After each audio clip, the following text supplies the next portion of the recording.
Welcome back to the Mitch Ping podcast, Mitch Ping Mind, Mitch Ping Experience, whatever it is. And I'm here with a very special guest today. We have Bianca. Hi. The superstar deadlifter. We got to hang out yesterday, train together but not together, sort of thing. And she was deadlifting. How'd your deadlift session go yesterday? It was pretty good. I deadlifted a little more than the week before, so that's good. Hit a PB. Can you be more specific? What numbers are we playing with? All right, so my first working set was 120 kilos for 11 reps, which I did the week before. But after that set, I was so dead that a random girl asked me if I was okay because I looked like I was going to pass out or dying. I was like, all right, you try doing that? That's how I want to look like after every working set. Like, bro, are you all right?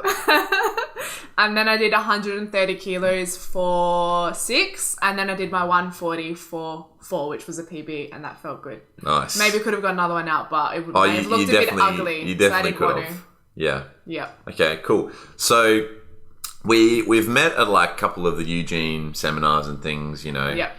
Kind of looked at each other, and then we just didn't really talk at the seminars or whatever. And then we started, you know, replying, engaging on social media, and then we're just like, oh yeah, okay, we kind of get along, we do similar stuff.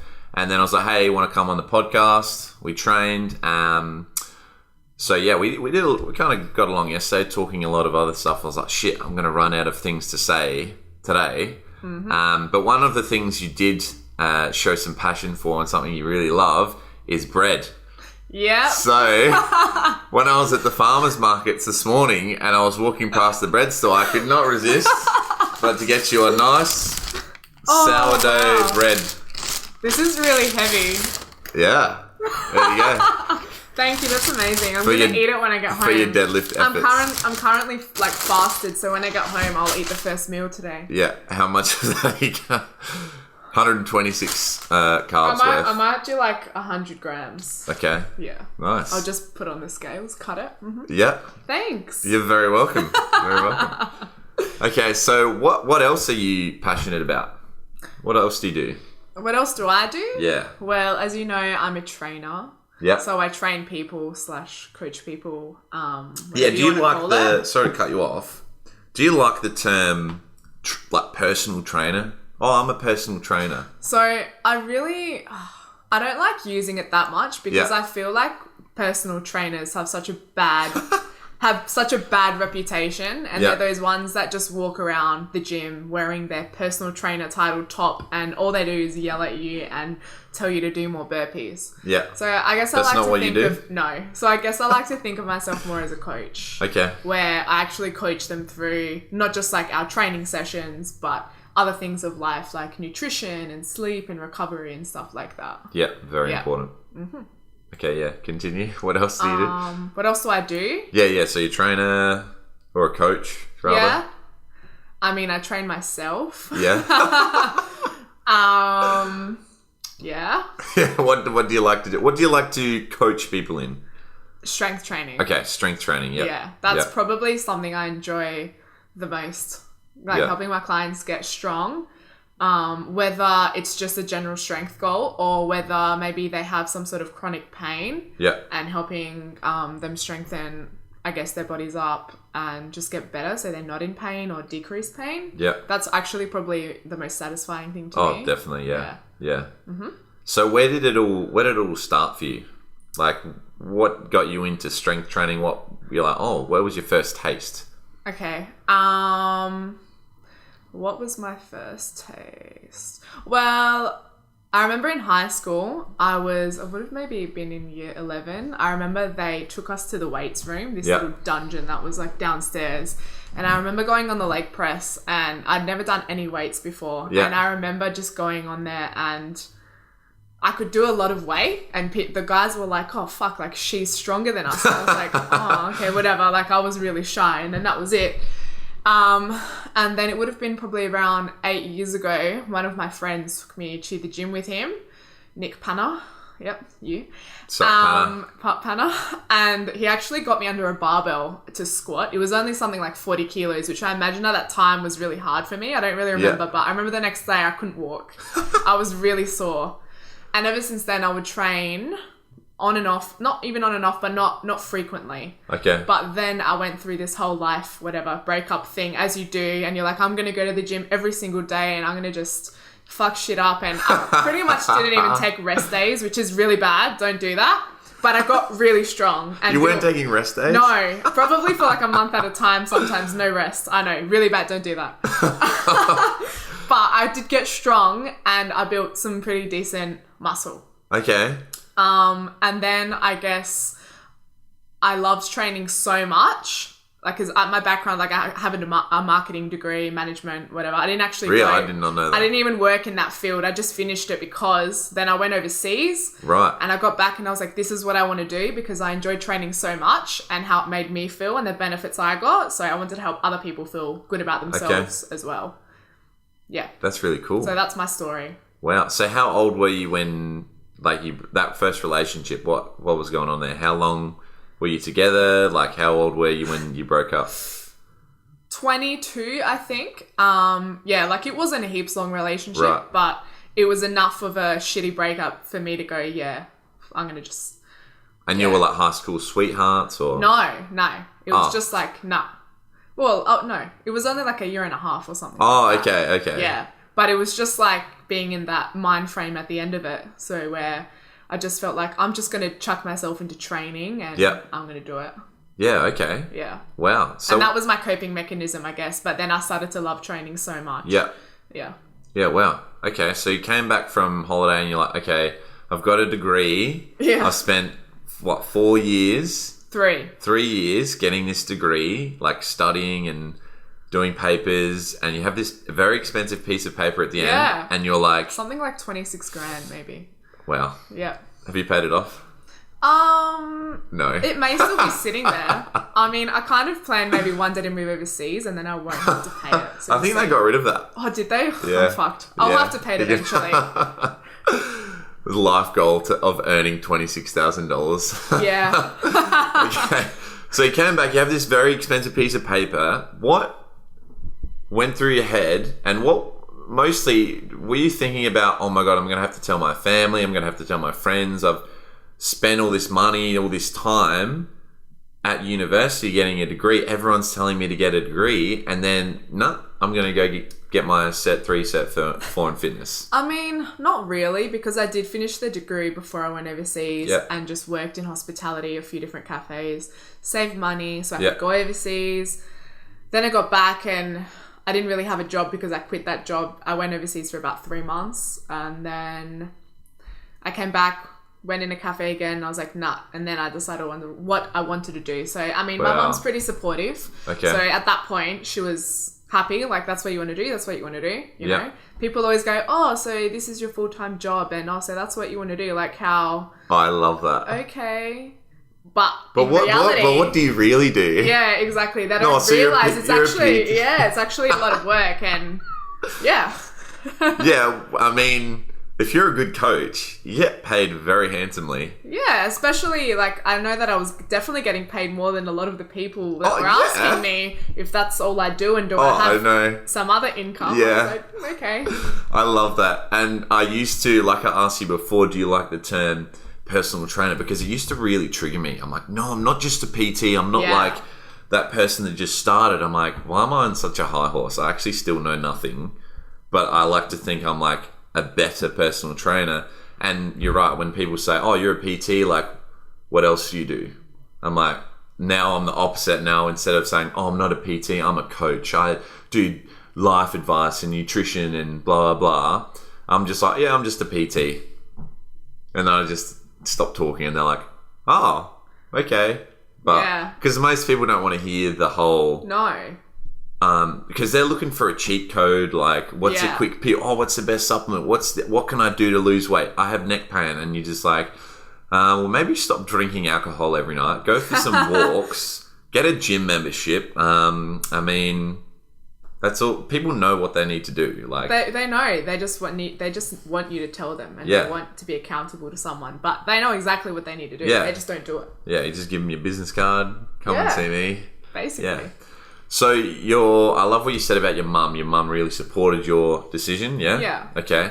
and she still supports you a lot and what you want to do. That's awesome. Where do you get your other support systems from?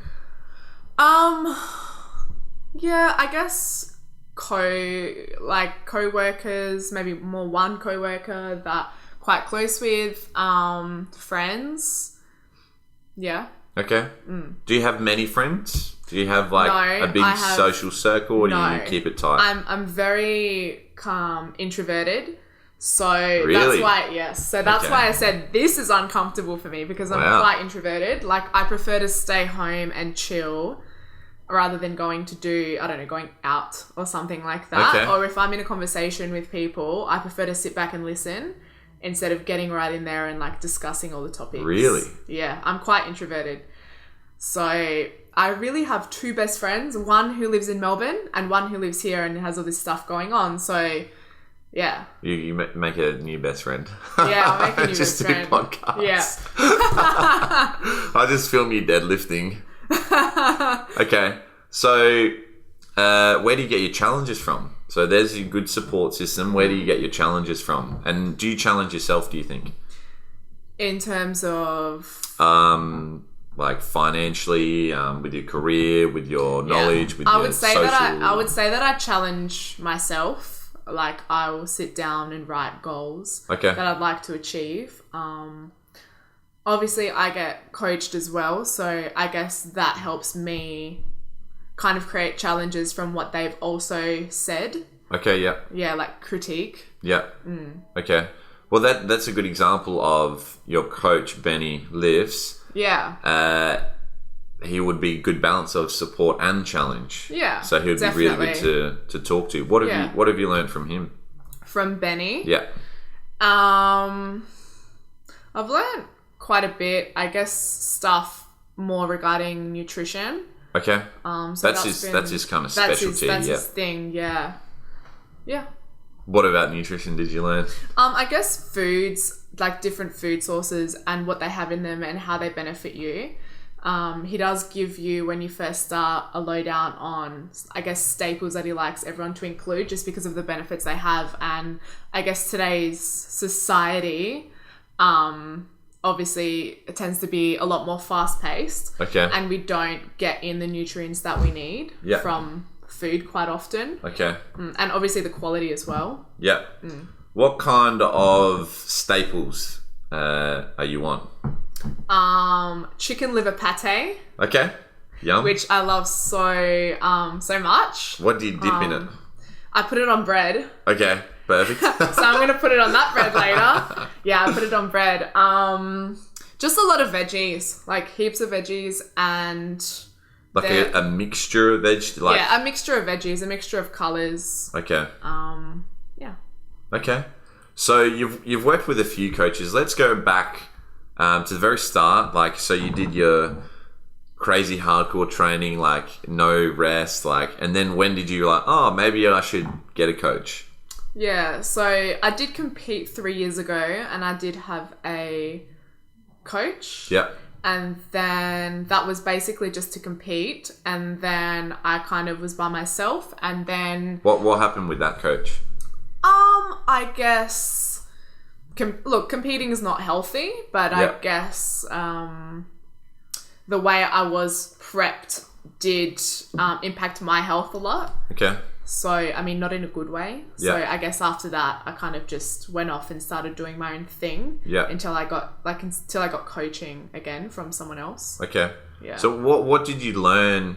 Obviously, you said it's not a healthy. Even if you had the best coach in the world, all the experience, it's still not healthy to get that low of body fat. No. But you said your coach maybe didn't have enough experience or didn't understand what your body was going to go through. And what did you really learn from that? I learned that I probably should have done more research. Okay. Yeah. And in terms of competing, not being healthy, I guess anything like that is an extreme. I definitely wasn't ready, in a state to be competing. Mentally or physically? Physically or mentally, I would say.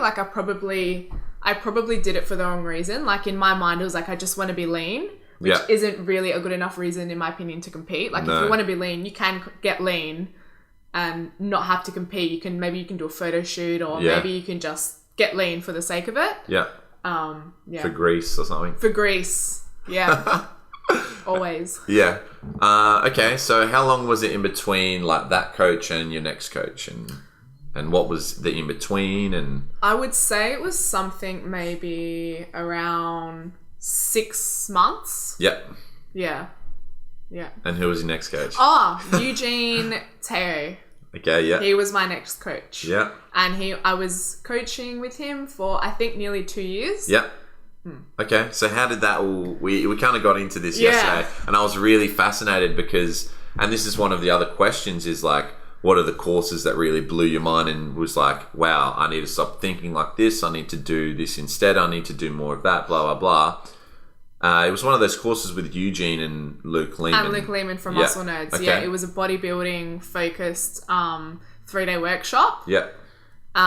So it was just 3 days of that, which was really good. That course did blow my mind because at that point I had, like, I thought I knew things, but then I went to that and I was just like, oh my fucking God. Every night I couldn't sleep because I was so mind blown. Really? Yeah, I was that mind blown, and it was just really simple, basic stuff that I didn't know that I couldn't believe. Okay.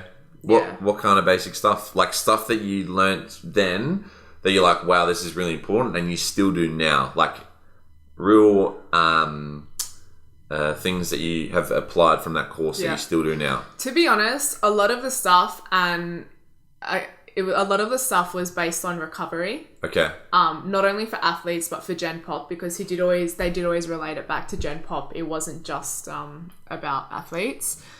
Just about things you can do for recovery, about walking, about meditating, about sleeping. And I guess it's something so small, but people don't realize how important it is. All these people that live by the sleep when you're dead kind of motto. Oh, dear God. Like, you will die if you don't look after yourself a lot earlier than you should. Yeah. So that really just woke me up. Like, the recovery parts just blew my mind. I like the pun. Yeah. Okay, cool. So you focus a lot on recovery with clients now. Like so what's the biggest thing for you get a new client? You kind of assess their lifestyle. Like, okay, wow, you're sleeping 4 hours a night. Where do you start? I guess it depends on the client, but I like to work out a little bit of a sleep routine for them. Okay. So it's not just like, yes, go to bed, try and sleep and wake up. It's like, okay, so what can we do to get you into a good routine? So then you're going to sleep, you're staying asleep, and you're sleeping a good amount of time. So I might tell them to do something like some essential oils, some candles, obviously not having the light on, like getting away from technology a little bit. I might get them, because to be honest, most new clients don't know how to breathe properly, so I'll get them to breathe in bed to help them sleep, to relax them. Just little things like that. What kind of breathing drills? Literally just breathing diaphragmatically for a few sets, because a lot of them don't do it properly. They'll just be heavy chest breathers. Yeah. So just to relax them, like nothing complicated. Do you get them to go through the nose or just put their hands on their belly? I get them to go through the nose, and also put their hands on their belly as well. Okay, perfect. On the sides of their belly? Yeah. Yeah. Okay. So is that where you start, like the night, like you would start a sleep routine at night? Like, okay, don't watch TV, do this instead. Is that where you start? And then how do you progress from there? Yeah, so it might be something like, okay, so this is what time you finish work, you get home, okay, cool. So, all right, maybe something like switch off the TV, go to your room, do some essential oils, light a candle so you don't have the light on. Try not to be on your phone. If you really have to be on your phone, use the night mode, whatever, but you're still going to kind of, be using your brain. Obviously, like, go through the breathing exercise, and I do give it to most people, the breathing, just because I do see initial consultation that they can't breathe properly, and I find it does relax them. Yeah. It'll be that, but I also try to, unless they've got really crazy, like, fucked up shift worker schedules, I try to get them in bed at the same time every day. Yeah. Because they're going to wake up at the same time every day for work as well. So that way their body, like their circadian rhythm, can actually improve. So then when they wake up as well, I try and get them to go outside, get some natural light. into their eyes. Eat. So yeah, and obviously like meal times as well is really important for your circadian rhythm just to strengthen it. So I basically try and get them trying to do the same kind of thing each day. Okay, consistency. Consistency. You put first. Yeah. Okay, cool. Obviously it's easier for some than others. Yeah, I swear all my clients, they just want to watch TV and then, I just watch TV in bed and then I fall asleep. I'm like, that's not really, like, get some blue blockers, get some lavender oil, get some vetiver. Yeah. What oils are you big into? Lavender. Oils? Yeah, lavender. I just love lavender oil to go to bed. Like I literally put it on my nostrils every single night and I'm like a priest, like holy water. Like I've literally filmed it and sent it to my clients, me doing this with lavender oil in my bed. Oh my God. Do you tape your mouth shut at night? No, I have tried it before and I just find it really uncomfortable to sleep with something like that on my mouth.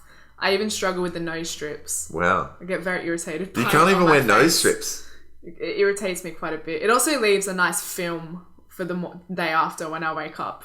Oh, like the sticky stuff. Yeah, that's why I just wear it all the time. Yeah, but you don't wear makeup. Yeah. Okay. When do you have makeup on? Properly. Yeah. Oh, really? Yeah. Oh, wow. Oh, thanks, Mitch. Okay, have you ever tried the mouth tape? If you're listening to this, you can't see, but like making a T with the tape on your mouth. No. So it's not like this where you're like, oh my God, I can't breathe, but it's like this. No, I haven't tried. You should try that. Yeah. Maybe. I think it's the fact that just having it on my face, but I'll try it. I'll give it a go. Really? Wow. I'll give it a go because I know how much Eugene tried to get me to tape my mouth.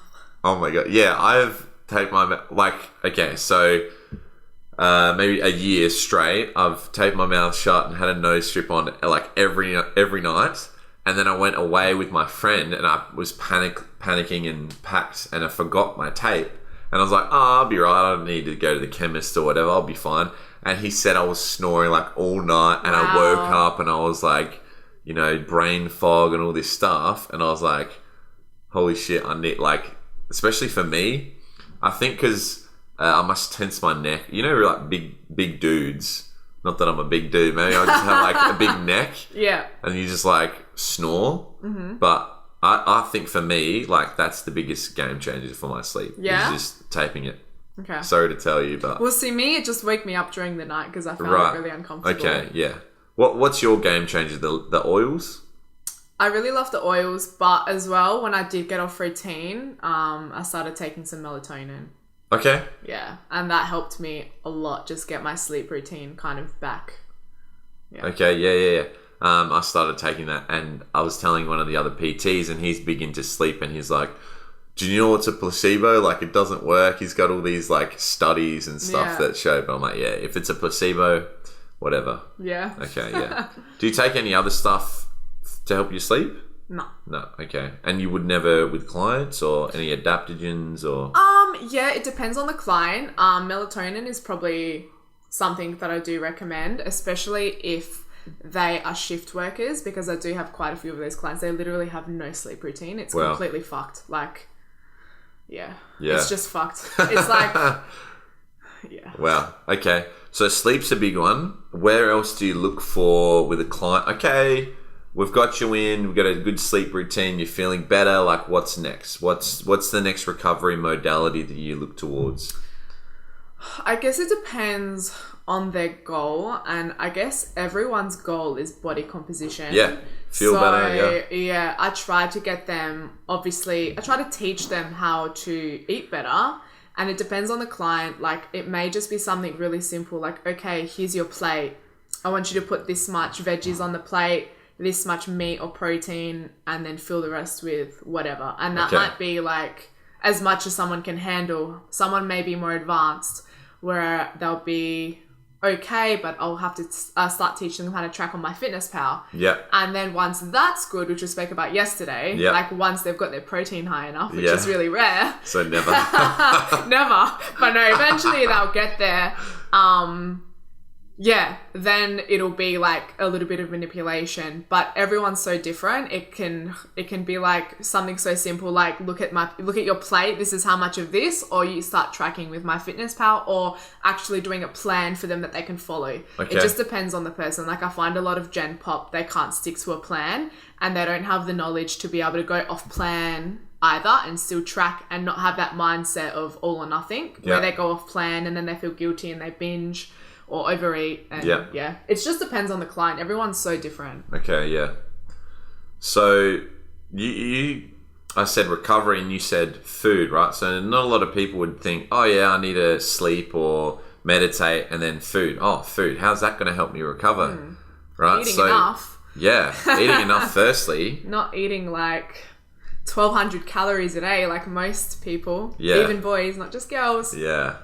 Okay. So yeah, the way, I don't know how you look at food, probably like similar, but I look at food like, okay, I can either use this to help me recover or it will like bring on inflammation and take me in the other direction. And that's why I try and, get all my clients to go non like less processed, more whole foods, still enjoy it, but just be very conscious of what you're putting in. It's going to cause inflammation. It's going to increase your heart rate and all this like other shit. Like Definitely. how do you sort of explain it to a client?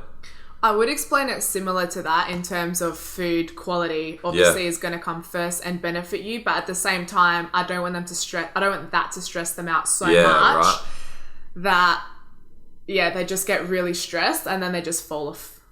Yeah. So I try to obviously like more flexibility. Yeah. Is what works for most Gen Pop clients because they just can't, like they don't have, I guess, so they're not like an athlete where it's life. Like they still want to live and have fun and enjoy their life, which is fine. But I guess I just try to educate them more on food quality and the types of food that are going to help them recover and the types of food that's not. Yeah. And it seems like it's so simple to us. Like they're eating spaghetti bolognese at night or whatever. And we're just like, okay, just have zucchini noodles. Boom. Yeah. You've just like saved a bunch of calories. You're saving inflammation. You could probably sleep better because you're not loading yourself up with a shit ton of carbs.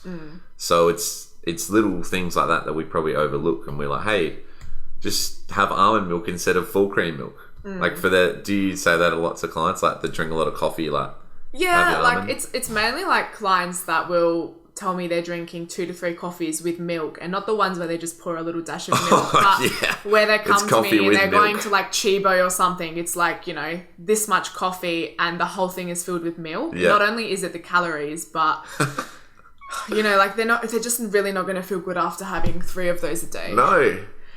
So I try to get them to decrease it, like go to smaller coffees, and smaller, and then until maybe it's just 1, or maybe like they actually end up just having black coffee. Yeah. Like if I get them to just drink black coffee, I'm like, I've won. Do you follow much Paul Check?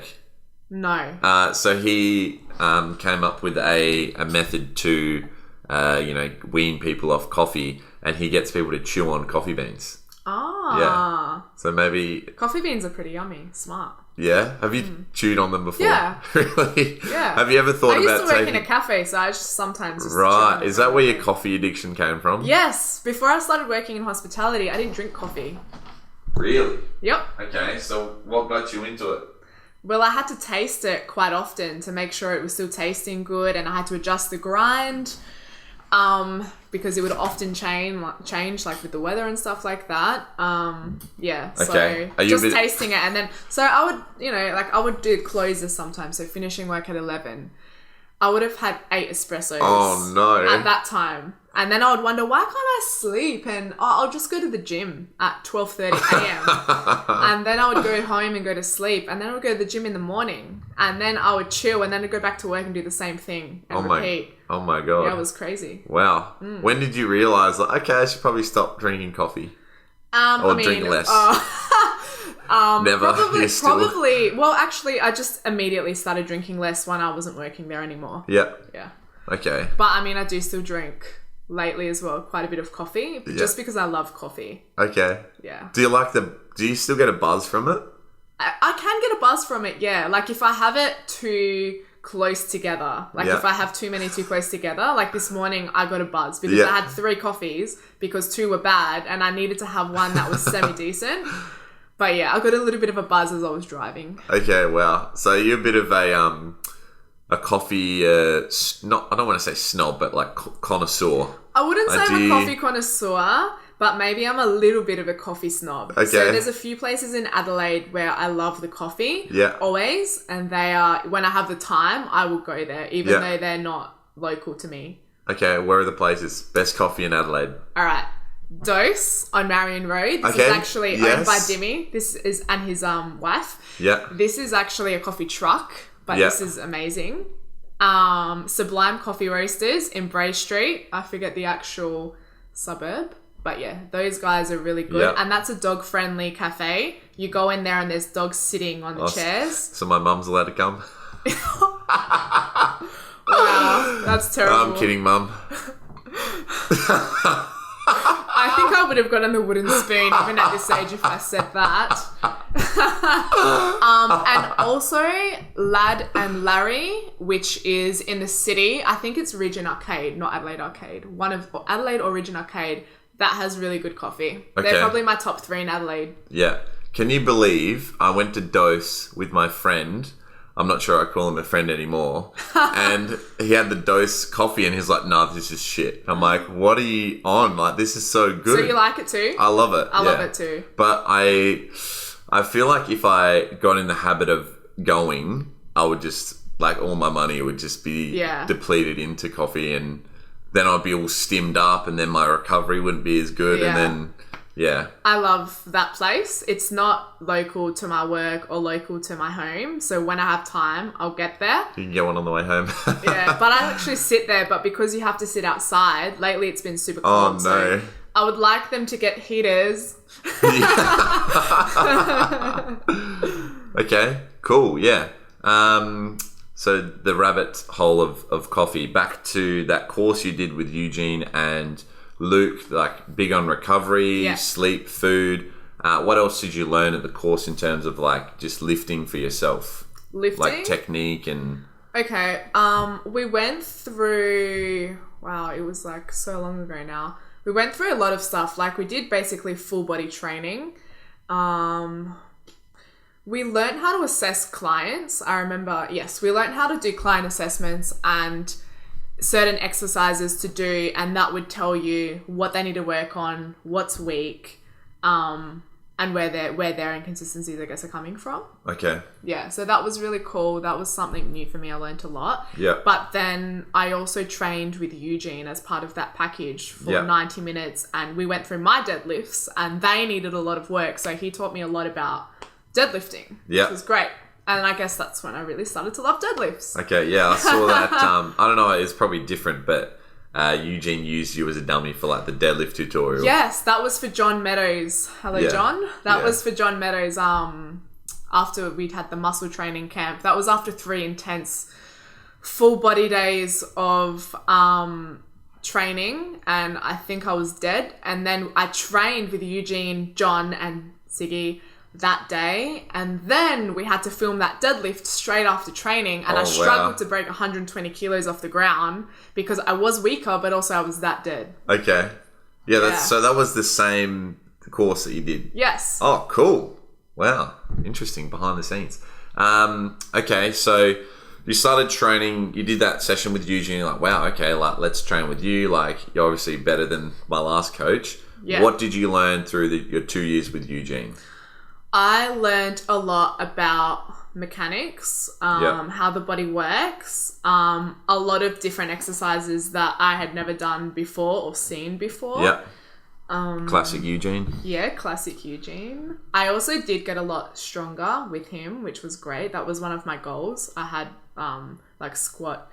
I never really had a deadlift goal, but I had squat goals.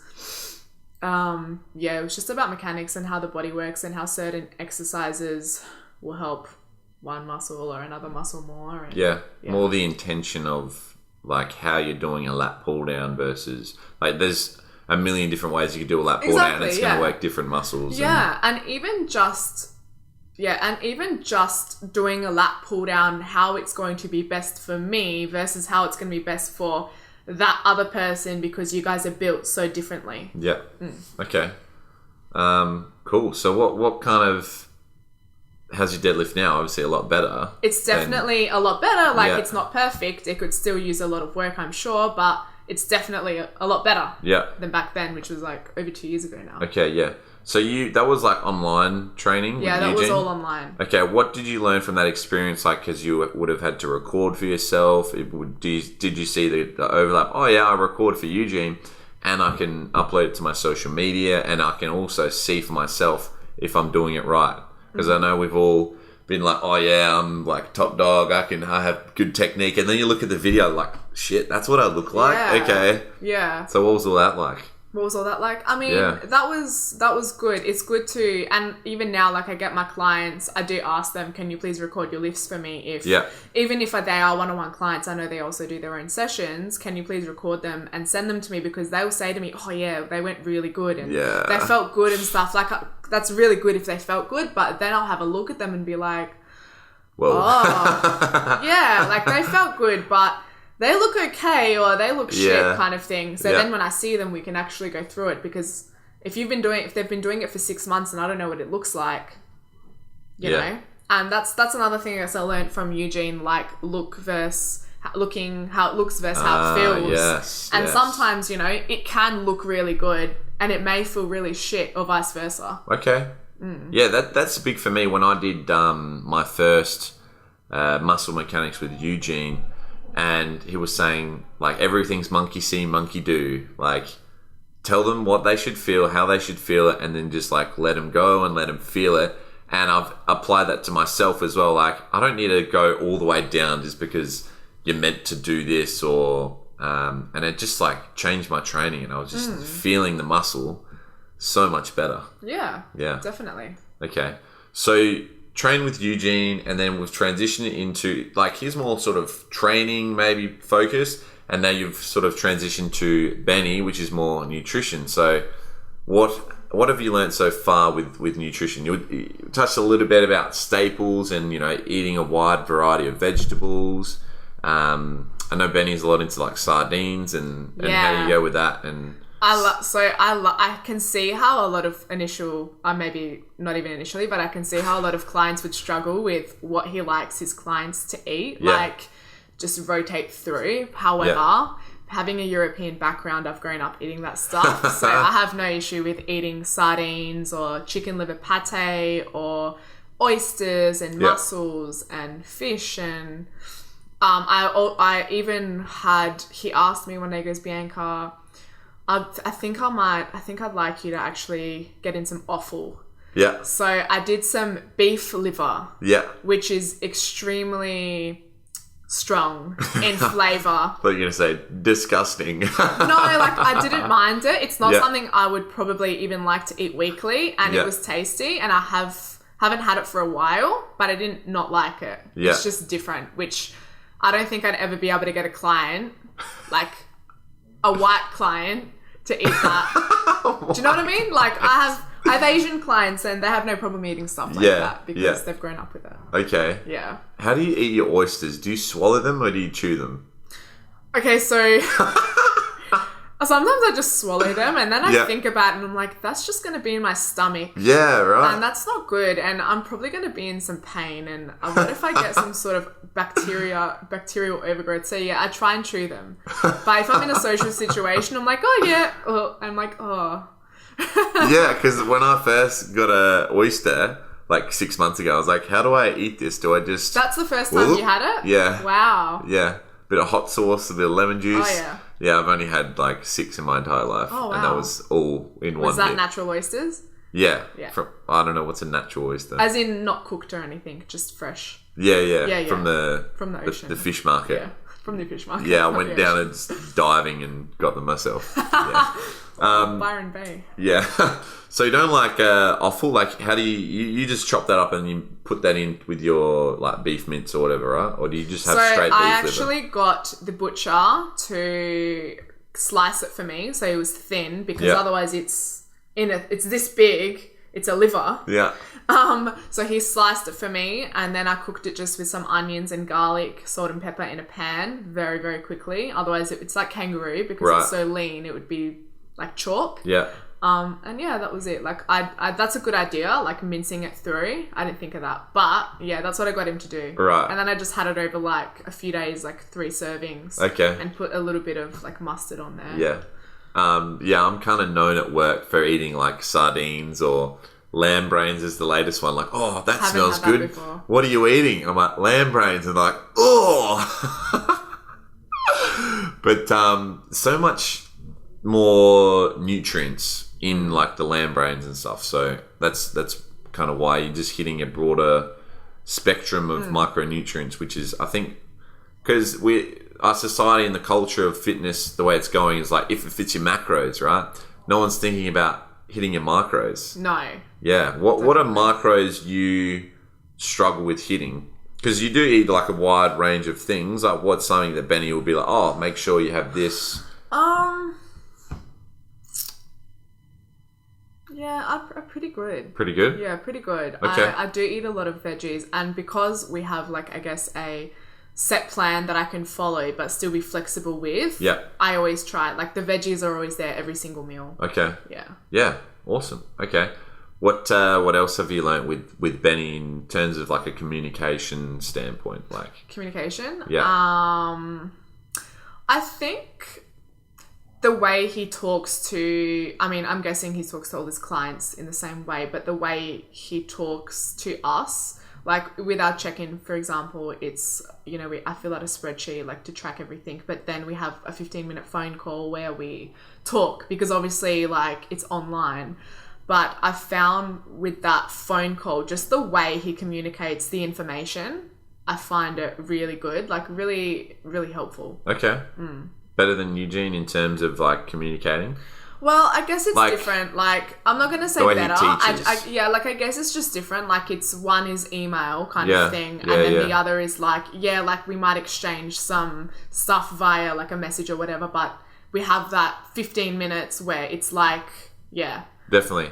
Yeah. Oh, yeah, no. Which is really good. And I find is really good in terms of keeping me accountable. Definitely. You know, like everyone needs, I feel lie. like everyone does. And at some point is going to struggle to like, with accountability. So that keeps me really accountable, knowing that I'm going to chat with him and it's not just going to be like, oh yeah, whatever through the email. Like, I'm actually going to chat to him and he's going to ask me like, what's this or what's that? Do you know what I mean? Yeah. Yeah. Oh, definitely.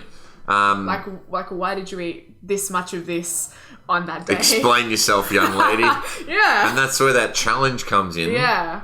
To challenge you, but he doesn't want to challenge you like, oh, you didn't have your beef liver, like, no. What do you do? Like, he'll be like, okay, that's good, you ate this, this, and this. Yes. They'll give you a little challenge. Yeah. And keep you on your toes. Whereas I know that and in the past, myself included, like as a new, I guess, trainer, I would have been like, okay, this is really bad. You can't do this. Oh my God, there's right. I've given the client no positive. So they go feeling really lousy. Yeah. Whereas now I would never do that. I always go, all right, that's really good. However, let's try and implement this. Yeah. Like just different styles of communication. Okay. Like, oh, you only had McDonald's 3 times last week? Oh, that's really good. That's really good. We can now like go to 2.5. Yeah, 2.5 times. Okay, so that pretty much brings us full circle to where you are now. Like, sounds like you've had a very wide range. Like, you kind of like made the mistakes early. Mm-hmm. Like, do you see that as a positive? Like, oh, I got real messed up when I was younger and like had no experience. Okay, you learn a lot from that. Yeah, because when I talk to my clients, I can relate my past experience and the things I did wrong or did wrong with other people to them and to tell them like, this is why that's not good, and try and educate them, because my goal is to educate them so that one day they don't need me. Yeah. They can go off and they can do their own thing and they're still living like, you know, their best life. Yeah. So that's what you want to call it. But, do you have a motto? Like a slogan? No, not right now. I think I used to have one, but I don't remember what it was. It was probably something real cheesy. Yeah. I like the term like, helping you live the healthiest version of yourself. But I feel like everyone uses that. Everyone uses that. Yeah. We need a different one. Yeah. So what are your goals now in terms of like lifting or like courses you want to do or things you want to specialize in more, or like what direction are you heading in? Yeah.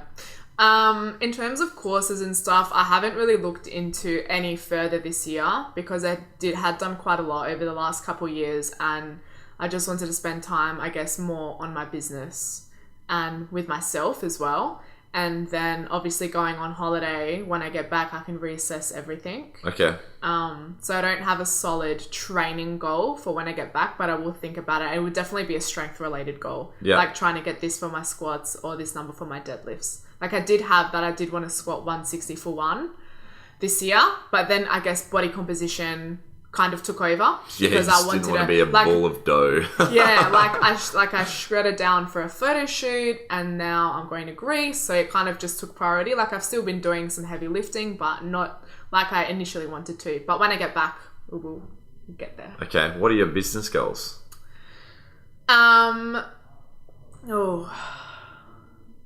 Everything's very, very.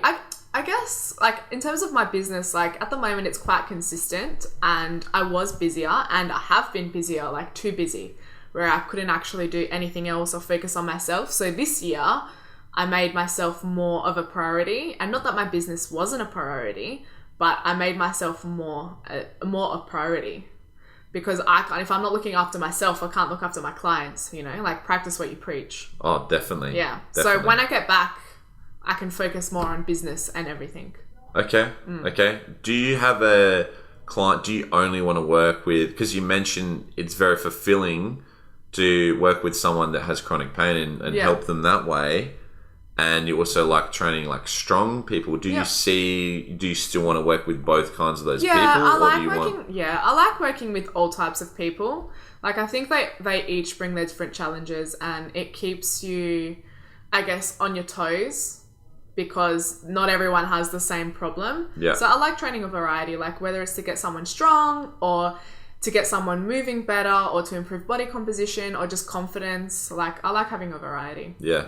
Do you find that your workouts look very similar in terms of like main exercises for someone that has chronic back pain and someone that wants to deadlift 200 kilos? Or are they very different? Like how? I guess it depends on the person, but generally, someone that's had chronic back pain, and from my experience, it's come from the deadlifts. And if you're doing deadlifts properly, it's one of the best rehab exercises for back pain. Okay. But to actually mentally get some people to deadlift again without thinking they're going to experience that level of pain again is extremely hard. Okay. Like, I watched some of, like, I have a client that's had chronic pain, been in chronic pain for years, ever since he can remember, and I don't think it was from deadlifts, but he used to do some really stupid stuff when he trained, like just ridiculous volume, like 10 by 10s, like German volume training, heavy weights, whatever. That I watch him pick up a dumbbell from the ground, it's like he's about to, like, he's setting himself up. Like I can see every thought process for him to pick up this like 10 kilo dumbbell from the ground. So getting someone like that to then performing a deadlift after years is extremely hard. Okay. Yeah. Okay. It just depends on the individual, I guess. Yeah. What I was getting at, like off topic. No, that's good. I like that. The way I see it, and Sebastian Orb sees it this way as well, it's kind of like got it from him, is the best way to burn fat is to have more muscle because you're constantly burning more fat. The best way to rehab and have less injuries is to get strong. And the best way to get strong is to lift heavy things. So just like lifting heavy is, because I'll have a client that has neck pain and a client that wants to look better, and I'll still give them, okay, still squat, but, you know, let's modify here or do this differently. Like, exactly. It's like strength is still the main focus. Definitely. If you're trying to get them strong, like if they're in pain, like there's a weakness somewhere. Yeah. So you need to get it stronger. Okay. Have you done, like you said, you've done a lot of courses in the last couple of years. Like, what have you had any more of those like mind-blowy kind of open your eyes? The one that we both did with Perry Nicholson. That was different. And Okay, yeah. That was different. Yeah. That was like wizard shit. Okay. It was like Eugene's here and then Perry Nicholson's like up here. Yeah, but like totally, like he does strange stuff, but Perry's stuff is like, let's readjust your esophagus. Yeah. Yeah. Okay. We talked a little bit about this yesterday, but what kind of stuff are you doing or did you learn from it? Like, did you think, because I remember I asked you at like lunch break, oh, you TH1 or TH2? And you're like, no, I don't know. Yeah. Did you figure it out? Like Benny and I kind of went through it that I'm a little bit of both. Right. Which is what they said. Are you like TH16 or something? Yeah, I don't know. But we haven't really touched on it since. Right. Okay. What else have you... Wow, you're going to have to figure out. You're going to just go on all dark chocolate and coffee diet. And then... Because you already have coffee and dark chocolate, right? Yeah, I have dark chocolate, not every day. But I put it in when I feel like it. Okay. Yeah. We'll find out later. Find out next time. Even though no one knows what TH1 no one knows what... Unless it's like one of my clients. Like, I don't know what you were like, but I got back from that course and I was like, asking everyone, have you ever had asthma, allergies, acid reflux? And I'm like, you're TH2. Like, stop drinking coffee. Like, what are you talking about? Yeah, I told one of my clients, you can't eat tomatoes anymore because it's a red vegetable. Like, did you do any of that stuff? Nah, I didn't. No. I didn't. I thought it would be a little bit too full on for some of my clients to handle. So I just go, okay, I learnt this and this is really good and it's there. Okay. Yeah, it's in my toolbox. Yeah. What stuff did you apply from it? To be honest, I didn't apply too much from it. I did the matrix, the fall matrix. Yeah. I actually applied that with a couple of clients and I found that really helpful. Like that client that I could see every thought in his mind picking up that dumbbell. I could see exactly the same thought process. Him needing to get up now with no hands from the ground. Right. Do you know what I mean? Okay. Having his hand on his knee and then the other one by his side. Yeah. So that was really cool because then he was like, oh, wow, it's really hard to do this. I had a couple clients do it and they found it very challenging. But also, I guess it's good just to get them moving. Yeah, it's also interesting that what she's talking about is Perry had this exercise where you like hold onto your left earlobe and then get down on the ground, face down, then get up, then get down on your side. Get up, get down on your other side, and just like look like an idiot, basically. Basically, you look like a dick. But it's really interesting to see your body subconsciously always going to favor like your stronger side. Yeah. So it's a good way to assess.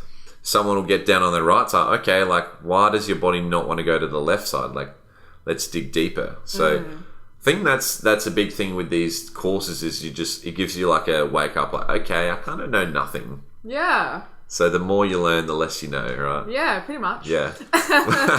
What other stuff did you learn? Like courses, not the FHS, but a different one, or other ones. Because I know you did a female hormone one or something. I did a female hormone one, which was run by Holly Sinclair. She's the women's series on Instagram.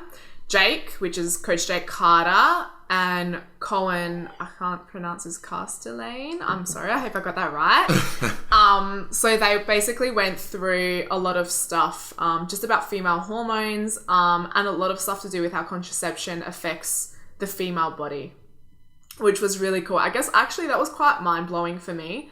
Personally, like I'm not on contraception because I know that it's bad, but after doing that, then I was like, wow, this is why it's actually so bad. And it made sense to me. A lot of my female clients that are on it or have come off it, like why they've felt, like X, Y, and Z. Yeah. Yeah. Well, yeah, it's can you just do a rundown of like why it's bad? But in like basic terms. Like it tells your body that you're pregnant, so you don't get pregnant, and it's suppressing all these hormones, blah, blah, and right? And obviously it strips a lot of your nutrients as well. Okay. There was some really fucked up stats as well, like about the percentage of like your vitamin B that's stripped. Really? Yeah. So I did not know that. From contraception. I don't have the notes here, but some of the stats were just really alarming, and I was mind blown, like just completely mind blown by it. Okay. And just the amount of the percentage of females that were given birth control for non-contraceptive my God, reasons. It's mind-blowing. It was for stuff like skin. Yeah. Like pimples and stuff. Yeah. Yeah. It's insane. Yeah. It's disease management is the like what our medicine is. It's not dealing with the root cause, which another cool thing about that FHS course we both did, like functional medicine, even though it's a bit like hippie, it's still like, okay, you're dealing with the root cause. Yeah, definitely. Yeah. So what kind of like contraception do you use? Like, do you do the temperature? Do you use... I track it with an app on my phone. Okay. Flow. Yeah. Okay. Right. So there's no... So I what data do you put in? So I'll put in my symptoms, like when it's obviously leading up to that time, like mood, sleep. That way I can track when it's improving, which like I've noticed like there's been an improvement. And then obviously around ovulation, I can see when I'm ovulating and stuff like that and how I'm feeling. But that's, I guess, my contraception. Right. Okay. And how's your success been with clients like that have been on it and be like, okay, let's get off this. Let's do contraception. Yeah. Yeah, so I've had quite a few clients come off it and some have immediately felt so much better, which is great. Others have experienced feeling worse, but that's pretty normal. Like if you've been on the pill or any form of contraception for, let's say, I don't know, years, like most of them have been on there upwards of 5 years and not come off. Your body basically has to learn how to go again, like how to work again by itself because, you know, it's like you getting into a taxi and the taxi's driving for you, but now your body has to learn how to drive again. Right. Do you know what That's I mean? A cool analogy. I heard that somewhere. Like I didn't make really that cool. up. Maybe it was Eugene. I can't remember. If it was you, Eugene, thanks. But I didn't make that up. But I always use that analogy with them because, you know, they think, life's gonna be better after I get off, but it's like often not the case. And it can take like 6 months, a year. You know, they've been on it for upwards of 5 years. It's not gonna magically they're not going to magically feel amazing again. Yeah. Wow. That is probably one of the aspects of being a male for me, like telling my female clients, it's bad, like do this. So they'll be like, motherfucker, you don't understand. And even like I remember when I first started, like it'd be so uncomfortable, be like, oh, are you on your period? Like what's but it's weird. What's your flow like? Yeah, right. So and I'll be like, oh yeah, get an app or like take a temperature or do this, and they're just like, all right, buddy, like, yeah, sure. But now it's like, oh yeah, what's your poop look like? How's your period? And it's like second nature. Yeah. And I do like want to learn a lot more about that. And it's just. If you really want to learn about that, I would definitely check out Holly. She's the Women's Series on Instagram. Okay. She has really great information about contraception and just female hormones in general on her page. And I think she has a website now. Yeah. Okay. She's Holly great. Sinclair. She blew my mind. Yeah. Okay. Yeah. So other courses. Other courses? Yeah. Other things you've done, or I don't know. Yeah. I'm trying to think back. So this is funny, like probably a year and a half ago, I flew to Melbourne for the day to go to a 90-minute seminar that Benny was running. Yeah. Beyond Macros seminar. Before you had Yes, coaching. This is when I was still with Eugene, because Eugene said, go. And I was like, it's 90 minutes, like I live in Adelaide. So I literally just went in the morning and left in the evening. It was 90 minutes, but it was really valuable. It was just about sleep, circadian rhythm, how to improve that. That was really valuable for me. He went through different neurotransmitters and stuff like that. That was actually really valuable, and it was only 90 minute seminar. Wow, that's cool. Yeah. Okay, so I don't know if this is similar to how you'll look, because you said I'll take a break from courses for a while. Might be for a different reason, but I thought of the same thing. Like, I don't really want to do courses, not because of the money. I don't mind paying the money or taking the time, but I find I'm not applying. I'm learning so much information. Yeah. And I'm not applying it. So, like, what's the point? There is no point, and I forget about what I've learned. Yeah. It's all gone. Yeah. So, what kind of information diet are you on? Like, what do you follow? What do you read? What do you listen to? What do you consume? I guess I follow. I wouldn't say a lot of people. Like, I wouldn't say a lot of people on social media. I'm pretty selective with who I try and get info from and follow, but I guess a wide variety of people. And just, I guess, read a lot of the posts they put out. Like, I find people like Jake Carter, like my own coach, Benny, I find them really, really helpful. Yeah, so I guess social media, like... Okay, but Instagram, I guess then, mate. yeah, but I guess you have to be really careful with that as well, because there are a lot of fake kind of things and bad information on social media and on the internet altogether. Okay. Yeah. Do you read any books, audiobooks? I know you said you listen to I'm some really podcasts. terrible at reading, and that will be, when I get back, another goal will be a goal for me. Okay. To read more, because I am so terrible at it. Why do you think he's terrible at reading? Yeah, like my focus. Like I'll be like, yeah, I'm bored now, that's it. But at the same time, I don't really try. So yeah, that'll be a goal for me. Okay. Eventually. Getting That's better cool. at reading, read more. Why do you need to read more? I think, or why do you want to read more? Because it's something that I've always never been that good at. Like in high school, they'll be like, yep, read this book. Oh, it's fine. I'll go watch the movie. Yeah. Yeah. So I think it would just be something like a goal for me, something to accomplish. And then obviously I can read books which are going to help me. Okay. My clients. Why would a book be better than like paying for, like like say Perry Nicholson wrote a book. Yeah. You could read his book, or you could just pay for a consult. I would definitely pay for the consult and go to the thing, but just even little things, like I might see a book, like I have bought books that I intended on reading and they're still sitting there. Like Lyle McDonald's women's book that he put out a couple of years ago maybe. It's this pink book. It's pretty dry, so maybe that's why, but I've only read like 5 or 10 pages. Right. Still sitting there. There's a couple that I've purchased that was just sitting there. I was like, I need to read these. Okay. Yeah, so I guess just a little goal for me. Right. Okay. Interesting. And people always say, if you're not good at something, you're not gonna get better at it if you don't actually try to. Right. And I haven't. what about audiobooks? Yeah, that's an option. Yeah. Yeah. Like you said about, I would just like to get better. Yeah. Oh, I understand that, but what I'm getting at is like, I know if I'm bad at cooking, I don't care. I can pay someone to cook. Like, I don't need to get better at cooking. Like, I don't give a shit. Well, maybe you do. Like, I don't. Maybe, but we eat with our eyes. What does that mean? Like, if it looks good and if it... obviously, if it tastes good, but if it looks good as well, you digest it even better. Yeah. Oh, okay. I understand that, like, the cephalic phase and, increase your gastric juices. All the juices. Yeah. But I think, like, if you don't value reading books, then why invest time doing something you don't value? Like, you probably value... like looking through Instagram posts and doing that stuff more than books. I'm definitely more of a visual person. Yeah. Yeah, so fuck the books. No, you can still read if you want. I'm just... Which, have you heard of John DeMartini?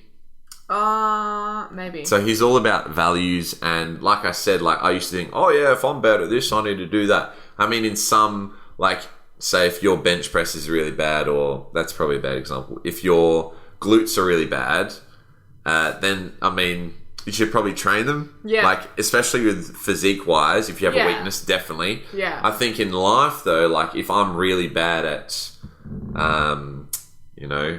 riding a bike, I'm not going to waste time trying to get better at riding a bike. I'm just going to go for a run or go for a walk or do something that I actually value.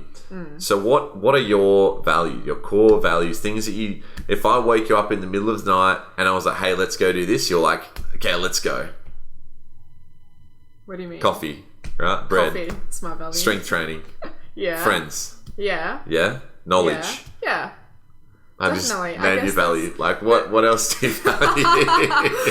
I think I value very genuine people, because I think genuine people are really hard to come by these days. Okay. That's something I value a lot. So when I meet someone that's actually really genuine, that's something I value a lot. Okay.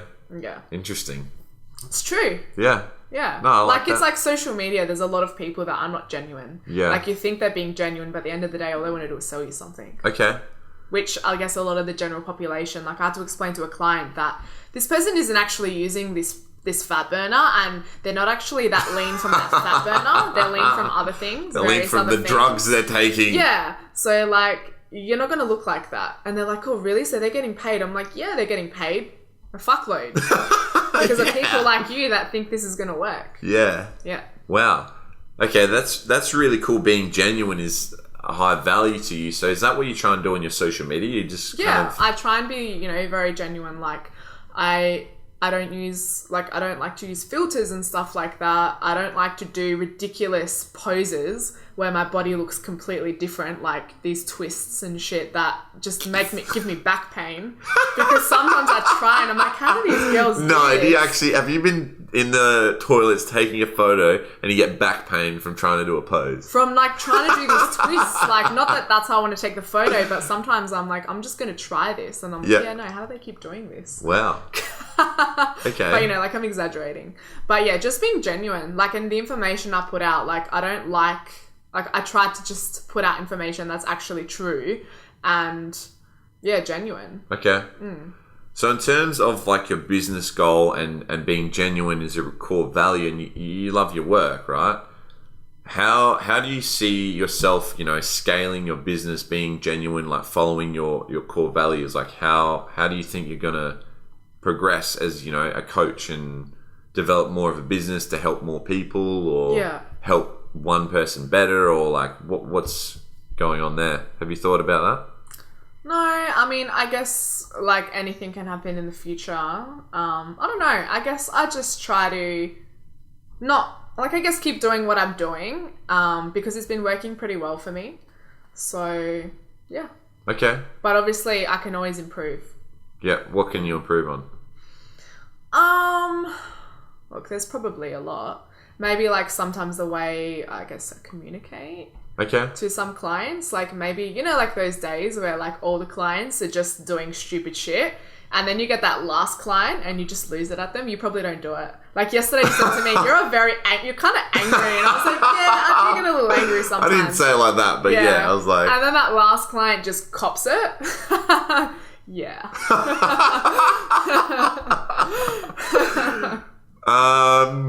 I love all of my clients. And I love them. It's all love, trust me. Yeah. No, I feel like one of my strengths is being in control of my emotions. Yeah. That's not a strength for me. Yeah. Okay. No. Yeah. So. But it's better.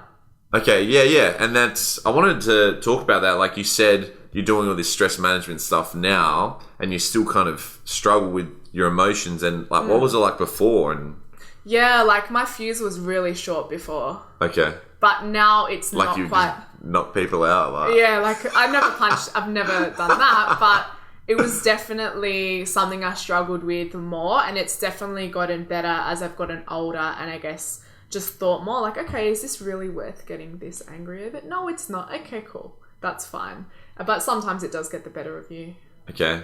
Yeah. You just need to realize when you're angry, you feel that anger, you're like, who is this hurting? Yeah, and I mean, like, sometimes around that time of the month, like, when it's, like, PMS, that's just, like, a whole different story. I totally understand. Yeah. Do you? Yeah. Okay. That's what we're talking about before. Oh, yeah, okay. Like, I was saying to a friend, like, I was driving the speed limit the other day, and I was going 60 because I didn't want to speed, and this guy was behind me beeping his horn and, like, giving me all these hand signals, and it was all PMS, but I just got so angry that I had envisioned like getting out of my car. Like obviously I didn't because we were pulled over, but also then I just nearly started crying. Wow. And that's PMS. Wow, okay. And then like 2 seconds later I was fine. Yeah. You're just laughing. I was like, what's wrong with me? Okay, what kind of modalities do you apply for your stress management? What do you do? Walks, meditate, breathing? Yeah. I said this to you yesterday. I love the beach. Yeah. So I really love walking at the beach. Like I find it really relaxing. Just the whole scenery of the beach. Like I love, like me in summer, I'm just like, set me up on the beach and I'll stay there forever. Okay. I love just chilling, laying down. Like I'm just finding laying down really relaxing. Okay. And I could not be doing anything. It's just laying there. Could be staring at the ceiling. I find it really relaxing. Okay. Yeah. Okay. Like, what are you thinking of when you're laying there? Like, are you trying to calm your mind or? Yeah, like I might just be thinking about whatever. I may just be thinking about nothing. But I do find it relaxing. It's a little bit of a weird thing, but I do. Okay. Okay. Do because you've said it's improved a lot, like how do you measure that? Like when I first started or whatever, I used to get really stressed. Like, like if someone was, would you have gotten out the car before and started, like I would never like, do that because I would be absolutely mortified to do that. Like that's people would actually be like, be looking at me. But I guess it's just thinking about, like, I know myself how bad I was, like, I guess letting my emotions get to me. And how would you let the emotions get to you? I guess, like, if it was something that was, like, involving someone else, like, I would immediately just voice it. Yeah. And, like, in either an upset or an angry way. Whereas now I'll think about it more like, okay, there's no reason for you to do this or get upset about this. And if you are, there's no reason for you to actually, say it. Yeah. Like, just leave it. You can't win everything. Yeah. Yeah. It's funny, the sayings that we were taught when we were younger, like, oh, if you don't have anything nice to say, don't say anything at all. I'm like, yeah, sure, I'm going to tell that person like my mind. But now I'm like, yeah, I'm really not helping anything by saying, and even just voicing that opinion that, oh, that's not good. Like, that's like negativity, and that's like, we don't want that. Yeah, no. So I guess I'm, always trying to be more positive and get people to be more positive as well. Okay. Like with clients, they'll be like, oh, I've only lost 200 grams this week. I'm like, that's 200 grams that you lost. You're now 200 grams lighter than last week. Like, that's amazing. They're like, oh, I guess. No, it's really good. Like, if I, like, lost 200 grams, I'd be, like, happy. Yeah, right. Okay. Yeah, how do you go with goal setting and clients? And do you look at, like, sort of their values and, like, what they... Yeah, I like to tell them, let's say they're a new client. Like, I do have, I guess, like, this whole consult thing for them to fill out, which does list, like, their top 3 goals, both personally and training goals. But even, so they'll write them there for me and then we'll discuss them. But even, like, clients that I've had for maybe 3 or 4 years, they're going to constantly, like, change their goals. Yeah. So I'll always say to them, I want you to write it down on a piece of paper and bring it in. Until you write it down, it's not real. Yeah. If you're thinking it and if you're saying it to me, it's not real. Write it down and bring it to me. Okay. Like, I want hard evidence of these goals. Yeah. And then some of them do it and then some of them don't. Okay. And the ones that don't probably don't reach their goals. No, correct. Yeah. Mm-hmm. Okay. Cool. So I think that's pretty much, that was 1 hour and 10 minutes. Was it? Wow. Yeah, did it go quickly? It did. I mean, I'm pretty hungry, but I think it went alright. I'm going to eat that whole loaf of bread in the car on my way home. Yeah. Yeah, no, that was a powerful note to end on with goals, and write it down, people. A short pencil is better than a long memory. Yes. You like that one? I like What's that one. your saying to I don't have a close saying. Oh. Stay in school. Stay in school, guys. No, not really. Follow your passion. Yeah, follow your passion. Yeah. Yes. Bianca spent her 3 years, her time and money getting a degree. She got back, she realised she wanted more. Yes. She followed her passion and her dreams, and now she's achieving. I bet you wrote them down when you started in probably not all the way back then. ARPT. I did have this period of time where I had a whiteboard hanging up on my room and I had my goals on there. So every morning I'd wake up and see them. Yeah. Yeah, and I've told a few clients they should do that. Yeah. They laugh at me, but it's really good actually. Something I have recently done, right? So I spent my time doing all my values and like writing like a 6-month goal, like a massive 6-month goal. Yeah. And have you heard of the book, the one, oh, you probably haven't, the book, the one thing, and I haven't read it, but it basically says the one thing to get you to your 6-month goal every day. What is one thing you can do that will move you one step closer to that goal? And if you could only do one thing the next day, like what would it be? It's cool. And for the last 3 days, I've done that. So just wait another 56 days. Well, everyone's going to be keeping an eye out now. Yeah. You're going to... Pressure. Yeah, okay. Set a countdown timer. But yeah, set a goal. Set a massive goal that aligns with your values in 6 months, and every day do one thing that moves you closer. That's what you do when you get back from your trip. That's what I'll do when I get back from my trip and evaluate. Yeah, we'll do another podcast and we'll be like, what's the one thing you're doing today. And I'll say my one goal is to keep my tan, and this is what I'm doing every day. Joking. Kind of joking, but not really. Yeah. Okay, where can they find you? They can find me on Instagram as Coach Bianca Natalia. The same on Facebook. Yeah. That's it. Yeah, and hit me up on Instagram, Mitch Ping. Follow the podcast on pretty much everything: iTunes, Google Podcasts, Anchor, Spotify, Stitcher, Breaker, and all the others. And we'll see you guys next time. Thanks for listening.